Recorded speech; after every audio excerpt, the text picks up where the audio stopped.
द्वितीयवर्णन्तामाशाः परस्तात् तामेववेदितवा ते मृत्युमे तेनान्यः पन्था विदीयते यनाय प्रजापतिश्चरति गर्भे अन्तर्जायमानो बहुधा विजायते तस्य योनिं परिपश्यन्ति धीरा दशभिन्नहतस्तुर्भु विश्ववाजो देवे तपतिजो देवानां पुरोहितः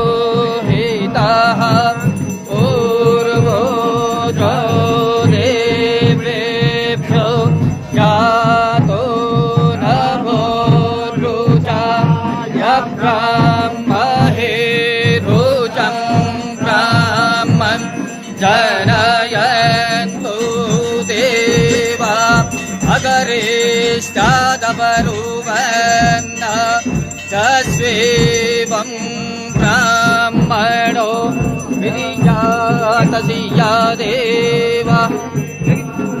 आशन्नवासे श्रेष्यते लक्ष्मी शापतन पारस्वे नक्षत्राणेरो